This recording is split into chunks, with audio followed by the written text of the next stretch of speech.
Hi guys, welcome back to my channel. Today I'm going to talk a little bit about classical music. Classical music has been quite a big part of my life, probably since I was about 15, and sort of gradually got on more and more.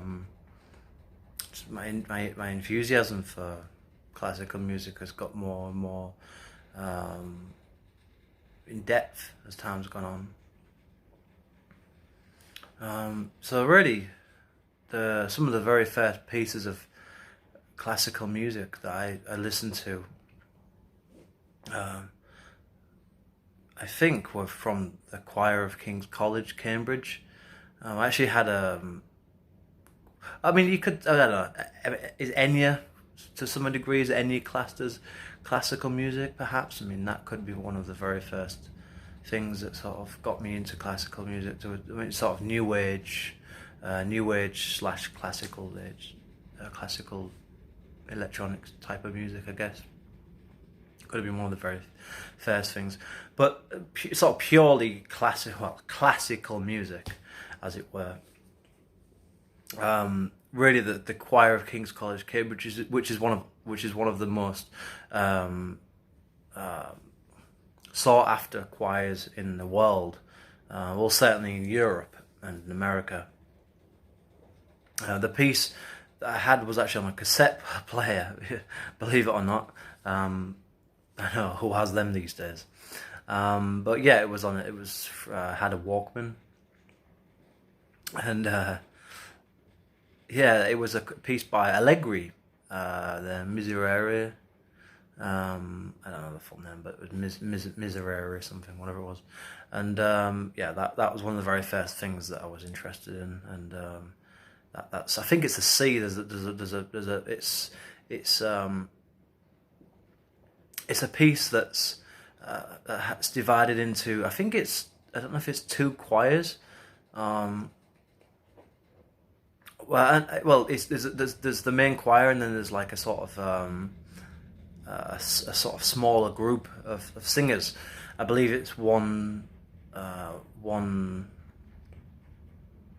treble, one alto, one tenor, one bass, or something like that, or two trebles, I think. There's just amazing solo part for boy or girl soloist, and it just soars to this high. I think it's a high C. It's just incredible, and that's one of the things that's quite a powerful. It's just such a powerful piece, and it just stuck with me. And from that really got me interested into sort of choral classical music. But it eventually branched out into things like piano music and organ music, orchestral music as well. It's really, I'm not really a massive fan of orchestral type stuff, although I do like things by like Olivier Messiaen, some of the sort of more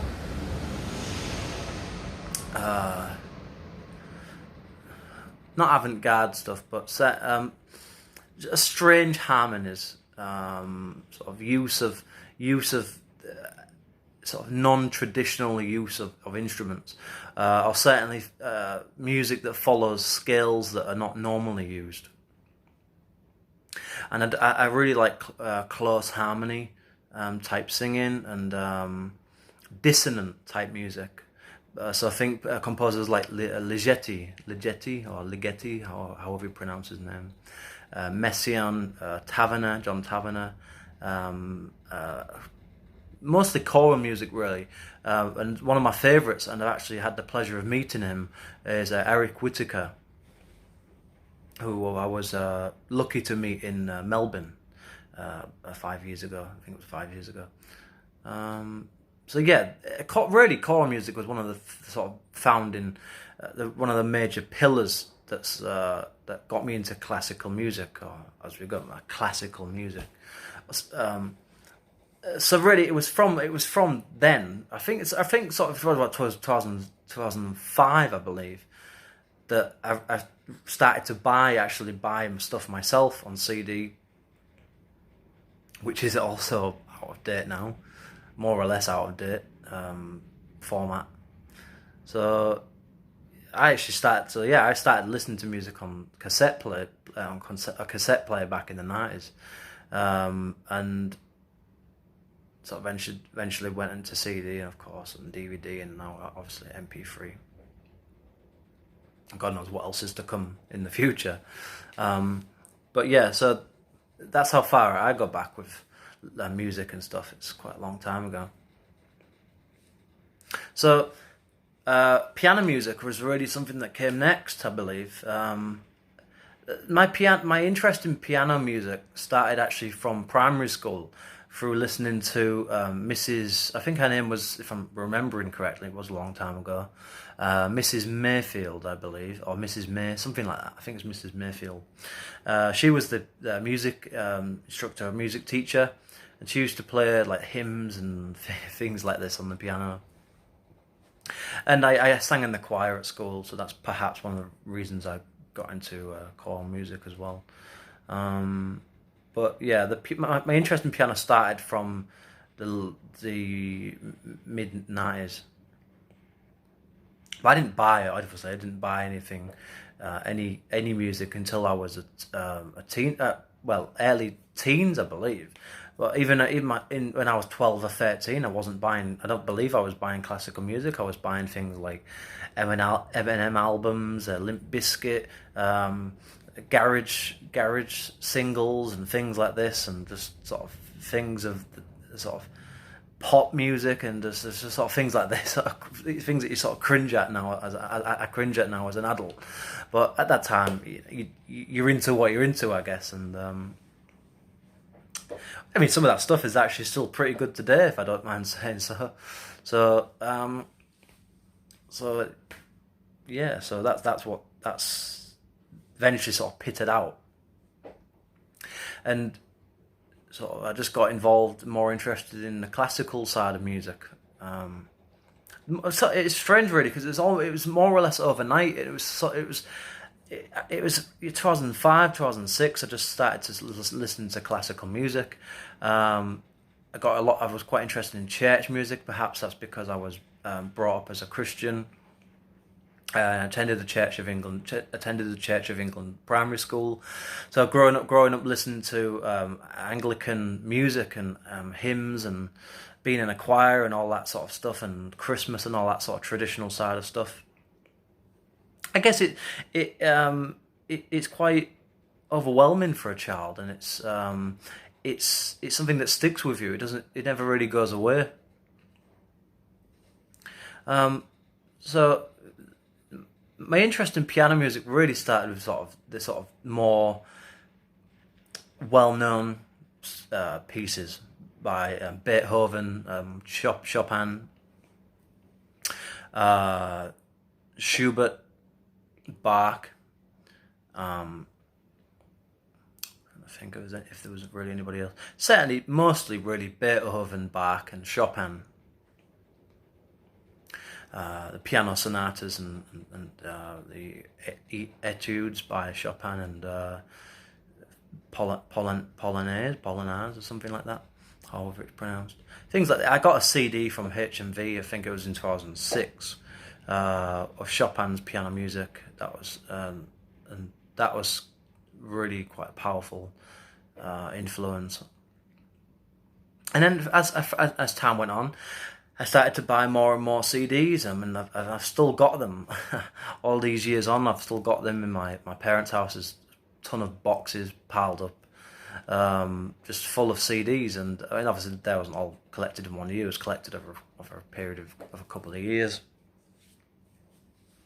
But a good proportion of that music, those CDs, is probably about 70%, 80% is classical music, or what is defined, or what could be defined as classical music. And so I I came across a CD by a very early recording. I believe it's in the 30s. I think it was recorded in the 30s, of a pieces performed by the the well-known Russian pianist, well, Russian-American pianist really, more American than Russian probably, Vladimir Horowitz. And he was really one of the people that really like got me into all types of sort of romantic classical, romantic style, I guess, piano music, and also stuff from the early to the mid 20th century. And it was through him I got to know of composers like Prokofiev, Shostakovich, Scriabin, and a couple of other small, sort of lesser well-known composers as well. But Scriabin was one of those composers that wrote some pretty powerful stuff. There's a piece called Vers la Flamme.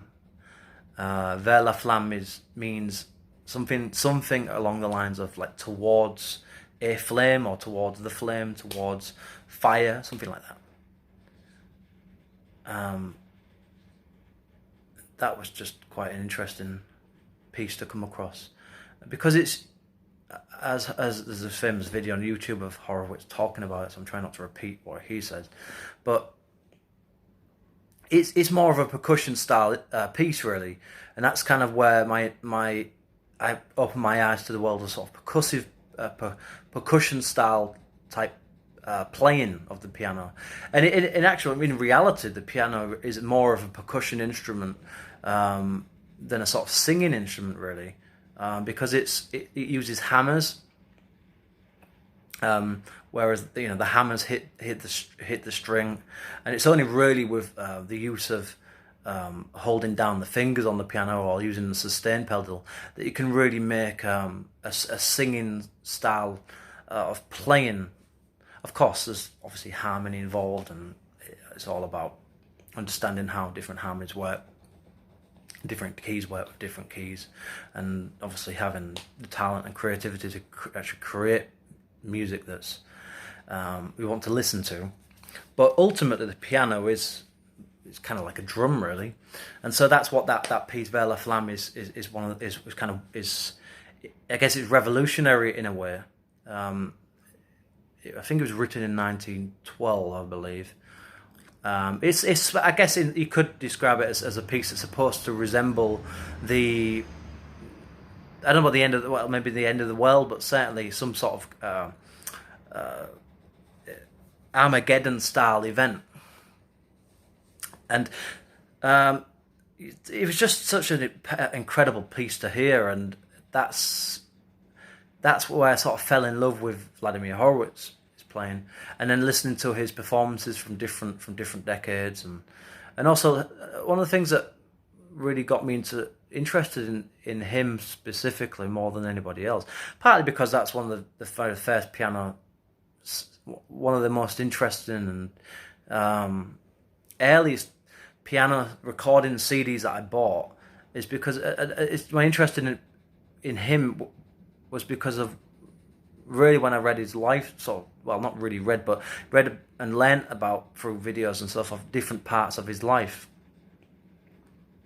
Vladimir Horowitz did suffer quite bad from depression, and perhaps because as I've spoke about in the previous video, I have suffered with depression myself.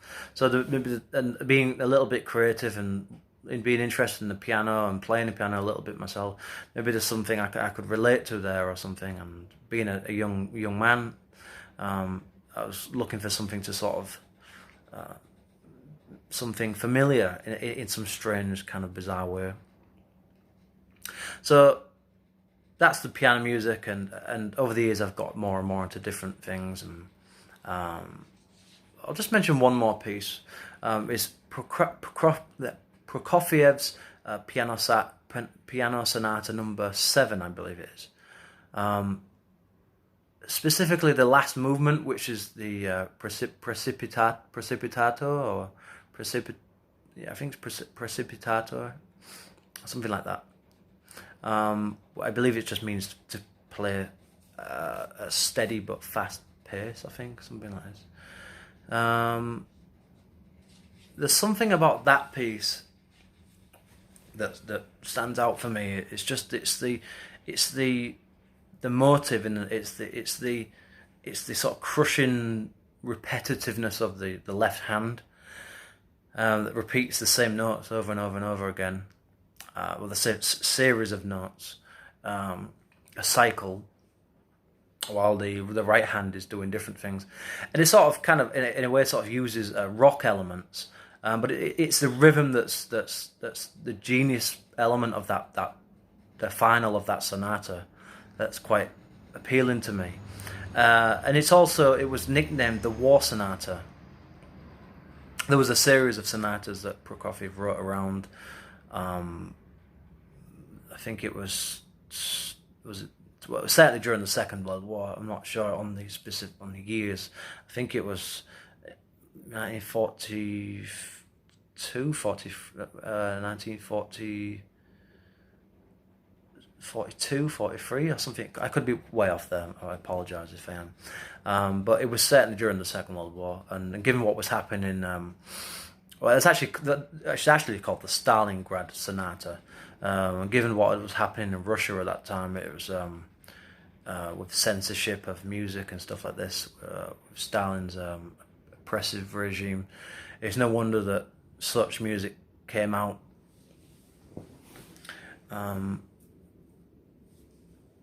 Prokofiev, that sonata represents, in some way, represents my mind in many ways. For just different reasons. If you do suffer from depression, or you know somebody that's, listen to that piece. Check it out. You might see something in there. You might, or rather, hear rather. There's something quite powerful about that sonata, especially the performances by actually Vladimir Horowitz again. Paulini and Richter, and who else? Well, Lang Lang's performance is not too bad either, but yeah, certainly Horowitz's performance of it is very interesting. So I recommend you go and watch that, which is on actually here on YouTube. There's two or three different versions of it. So yeah, so that's piano music, and then eventually I got into organ music. Orchestral music was really the last thing that I really got into. I don't like opera. I don't really like orchestral music. I only really like some of Tchaikovsky's stuff is quite interesting. Mahler's music is quite interesting. Some of his music is quite interesting. I certainly love the piano concertos, but more specifically by Rachmaninoff. It's quite interesting pieces of music. But orchestral music just doesn't sit with me. Most stuff orchestral. It just doesn't interest me, and I don't really know why that is. It just doesn't. Apart from, as I said earlier, with regards to Messiaen and other composers, it's not really something I'm interested in. But organ music is something that I got into as well. But really, organ music, it's sort of, my interest comes and goes. I got into organ music through Bach, who was perhaps one of the most, probably a genius. It probably was in many regards a genius of the organ in regards to what he did for the evolution of organ writing, as in writing for the organ, not just writing something that you can just play. It's a piano piece that could be played in the organ, but actually writing for the organ's resources and what the organ is capable of. Bach really was to the organ what Rachmaninoff was to the piano in many ways. Bach's organ works are in some ways very simplistic, but yet extremely complicated. And and obviously Bach was influenced by Italian influences, French influences, different German influences, of course. So it's not fair. It's not. We can't really credit Bach without crediting Buxtehude. But then you could say that about many composers. You know, I mean, probably every composer has been influenced by somebody or a few other composers, or perhaps writers, poets. So maybe some literature or art, as for example, Debussy and Ravel, and that whole impressionistic movement in France in the late 19th, I believe late 19th century, early 20th century. Really, it was the French composers was really the people that I came across last, which is a shame, really, because I kind of wish I had come across them early. But nevertheless, I eventually came across them, and thank God I did. It's just some amazingly beautiful pieces by Debussy and Ravel, just incredibly beautiful pieces. It's so well written. It just works on the piano so well. They use the piano's material probably really like nobody else could have gotten from such an instrument. As we said earlier, it's really a percussion instrument, but yet if used in the right, well, not the right way, but if used in in a creative way, can produce such amazingly soft and delicate and just incredible music. And the same with the organ, and that's where my interest in French composers for the organ came in. For example, people like Vienne and Widor, de Ruffle, Dupré, and other people that wrote for the organ. Well, really for the Cavaillé-Coll organ, really. Cavaillé-Coll was one of the greatest geniuses of French organ, probably the best and most creative organ builder of the 19th century. The resources of especially the Saint-Sulpice organ and Saint-Ouen, apologies if my French pronunciation is way off. I do apologise for that. But certainly the organs in Sacré-Cœur, Saint-Sulpice, Saint-Ouen, Saint Trinité in Paris. There's just so many beautiful instruments in Paris. There's so many Saint Denis. There's so many. It would be impossible for me to say them all. My pronunciation is bad anyway, so I'm not going to try. But yeah, they're just incredible instruments. I believe all of them were built by Cavaillé-Coll, but certainly the ones that the most interesting to me is the one that's I believe more or less untouched is the one that's in Saint-Sulpice in Paris, where the organist is I believe the main organist is Daniel Roth, who's took good care of it. Of course, we can't forget Notre Dame as well, where Olivier Latre is organist there.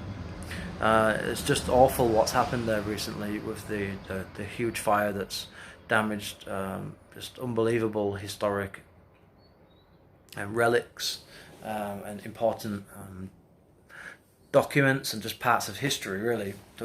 Unfortunately, we're just not going to get back. But I believe the organ has been more or less untouched by the fire, which is good.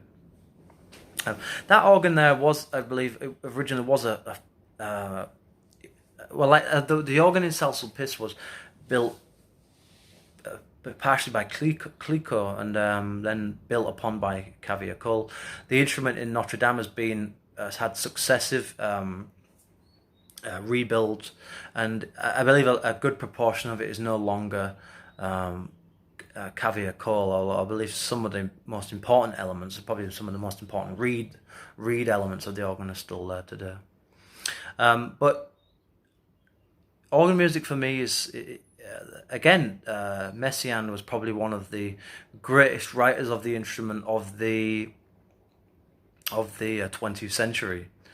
The harmonic language, the musical language that he put into his orchestral music, piano music, quintet, and especially his organ music is just wonderful. It's amazing, especially piece the Les Celeste Banquet and the Du Parmi Nous, I believe that's how it's pronounced. He wrote a couple of cycles of pieces for the organ that use that use more or less every stop of the instrument, just in remarkable ways. I recommend you go, if you're interested, or maybe a little bit interested in French composers, French organ music, to check out composers by the pieces by Dupri, Messiaen, Naji Hakim, and definitely Vidor and Vienne, and Duruflé as well. So anyway, that's organ music. Orchestral music is something that's, like I said, it's not really my main interest, but it's something sometimes I'll just come across something on YouTube, or come across something on Facebook that's I haven't heard before. I'm always on the lookout for new music, but I'm also always on the lookout for new performances of music that I know. There's always something new there's always a new way to approach a piece. Just like you could read the same poem, 10 people could read the same poem, but read it in a slightly different way, and as a result, perhaps bring a different meaning, or bring out something in the poem, or bring out something in the piece that hasn't been heard before. So, classical music for me has been something that's been a part of my life in a positive way, because it's helped me get through some pretty bad times. But it's also something that gives me hope for the world. There's some times where there is some days where I do doubt the future of humanity in many ways. But then I listen to some pieces of music, mostly classical and actually mostly choral music type stuff, that really gives me hope and gives me something to hold on to when I'm going downhill, I guess, in regards to depression. So that's all I really wanted to talk about today. Really, it was just a little bit on classical music. I hope you liked this video. If you did, please subscribe, please comment, and I will see you in the next video. Thank you very much. See you next time. Bye bye.